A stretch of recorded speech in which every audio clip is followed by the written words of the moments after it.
Hello students, you're most welcome on my channel Active Classes for Science and Maths.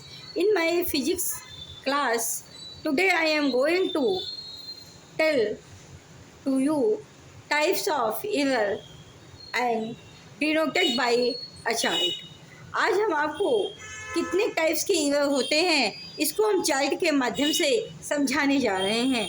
Please इसको देखिएगा और समझिएगा कि कितने टाइप्स के एरर होते हैं और एरर में क्या क्या चीज़ें आती हैं, किस किस टाइप के एरर को कितने टाइप में डिवाइड किया गया है और कितने टाइप्स के एरर किस कारण से होते हैं। What is reason the error is obtained in the measurement in the experiment.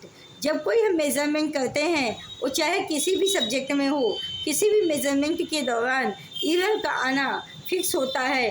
वो चाहे कम एरर हो चाहे ज़्यादा एरर हो, कभी भी कोई वैल्यू एकदम सटीक वास्तविक वैल्यू के इक्वल हम कैलकुलेट नहीं कर सकते। जब भी हम मेज़रमेंट की तरफ जाते हैं तो हमें एरर में थोड़ी न थोड़ी कमी मिलती है, जो वास्तविक वैल्यूज़ के या तो थोड़ा ज़्यादा हो करीब होगी या तो थोड़ा कम होगी या तो उसके करीब होगी, लेकिन एग्जैक्ट वो वैल्यू मिल जाए वो ऐसा पॉसिबल नहीं है। ऐसा बहुत सारे रीज़न हैं जिसके कारण ऐसा होता है। देखिए टाइप्स ऑफ एरर चार्ट में हम आपको समझाने जा रहे हैं कौन सा एरर कितने टाइप्स का होता है। तो फर्स्ट आप देखें errors, types of error chart. First आप देखिए एरर्स मेनली 3 टाइप्स। पहले तो ये देखिए कि एरर मेनली 3 टाइप्स का होता है। पहले होता है ग्रॉस एरर, सेकंड होता है सिस्टमैटिक एरर, थर्ड होता है रैंडम एरर। ग्रॉस एरर क्या होता है? जब हम कोई भी एक्सपेरिमेंट करते हैं उसमें टोटल वैल्यू निकालने के दौरान जो एरर शो करता है उसे हम ग्रॉस एरर कहते हैं।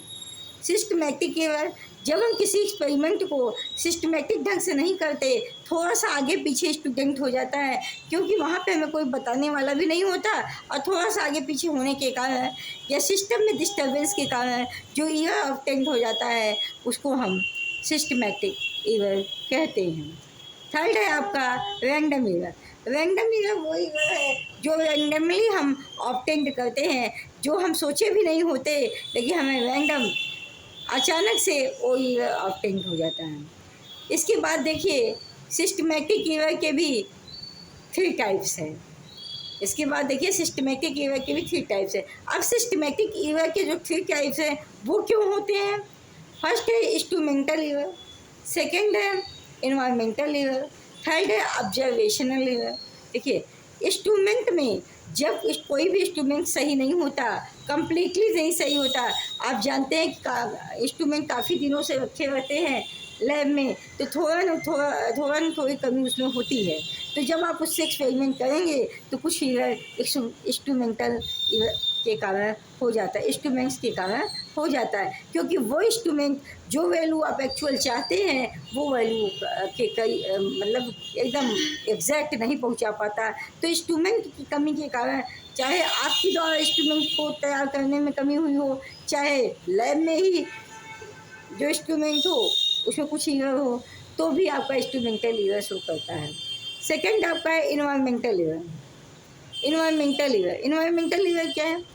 जो लैब में हम जब कोई वर्क करते हैं, जब हम कोई लैब में एक्सपेरिमेंट करते हैं, जब हम कोई लैब में मेजरमेंट करते हैं, तो वहाँ के इन्वायरमेंट, वहाँ के हाव भाव, वहाँ पे लोगों की उपस्थिति जो हमारे ध्यान कंसंट्रेशन को भंग करता है, उसके कारण जो एरर ऑब्टेन हो जाता है उसको हम इन्वायरमेंटल एरर कहते हैं। थर्ड है आपका ऑब्जर्वेशनल एरर। ऑब्जर्वेशनल एरर क्या है? जब आप किसी भी चीज़ को ऑब्जर्व कर रहे हो, निकाल रहे हो, कैलकुलेट कर रहे हो, 1 बार निकाले, 2 बार निकाले, 3 बार निकाले, 1-2 बार रिपीट भी आप करते हो, तो आप उस ऑब्जर्वेशन के दौरान भी कुछ ना कुछ कम ज़्यादा वैल्यू आती है, उसको हम ऑब्जर्वेशनल एरर कहते हैं।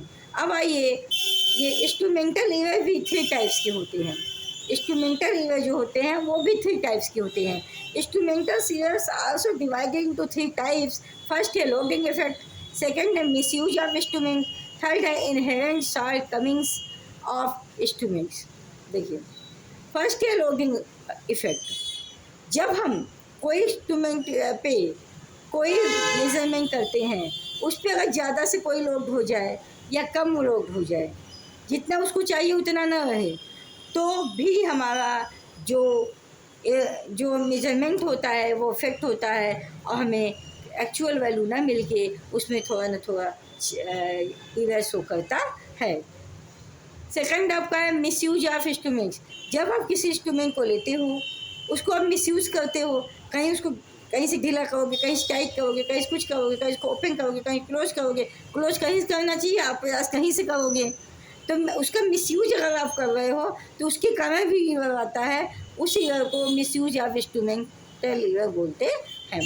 अब inherent shortcomings of the instrument.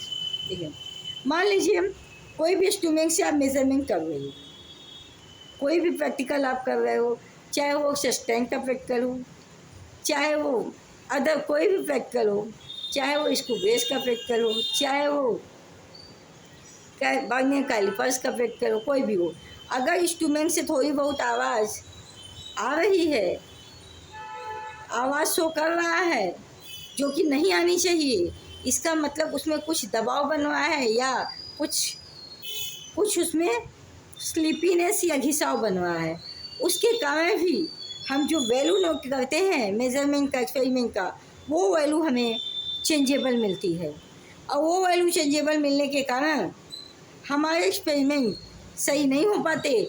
और जब हम ओवरऑल वैल्यू निकालने का प्रयास करते हैं, स्टूडेंट ओवरऑल कैलकुलेशन करते हैं, तो लास्ट कैलकुलेशन हमारी एक्चुअल कैलकुलेशन से थोड़ा कम, थोड़ा ज़्यादा या थोड़ा सा करीब में आएगी, एकदम एग्जैक्ट नहीं आ पाएगी। तो हमने ये बताया कभी भी मेजरमेंट के दौरान आप एकदम एक्यूरेट चीज़ कैलकुलेट नहीं कर सकते हैं, क्योंकि आप जानते हो जब आप एक्सपेरिमेंट करते हो, जब आप मेजरमेंट करते हो, उस दौरान आपको बहुत सारी चीज़ें अफेक्ट करती हैं, जिसके कारण वहाँ पर एरर शो होता है। तो स्टूडेंट, आज तो आपको हमने एरर और उसके चार्ट के बारे में बताया। कल हम आपको एरर निकालना भी बताएंगे फार्मूले से कि एरर अगर है तो एरर कैसे कैलकुलेट किया जाता है। नेक्स्ट फॉर नेक्स्ट डे रखते हैं हम ये इस कैलकुलेशन के लिए। आज हम इस चार्ट को बताए हैं, जिसको आप बहुत ही आसानी से, बहुत ही केयरफुली ढंग से अगर आप इसको स्टडी करें तो आपको सीधे सीधे ये चार्ट क्लियर हो जाएगा। और अगर क्लियर हो जाएगा तब आपको हम कैलकुलेशन जब बताएंगे तब वहाँ पे आपको कोई प्रॉब्लम नहीं होगी। तो आज का वीडियो आपको कैसा लगा? अगर आपको हमारा वीडियो पसंद आता है, इसको लाइक शेयर सब्सक्राइब करना मत भूलिएगा। आज के लिए इतना ही रखते हैं, इसको अपने फ्रेंड सर्किल में शेयर कीजिएगा। Thank you so much, all the best, take care, be happy, be healthy in your life. Good morning, thank you so much, all the best. कल मिलेंगे फिर।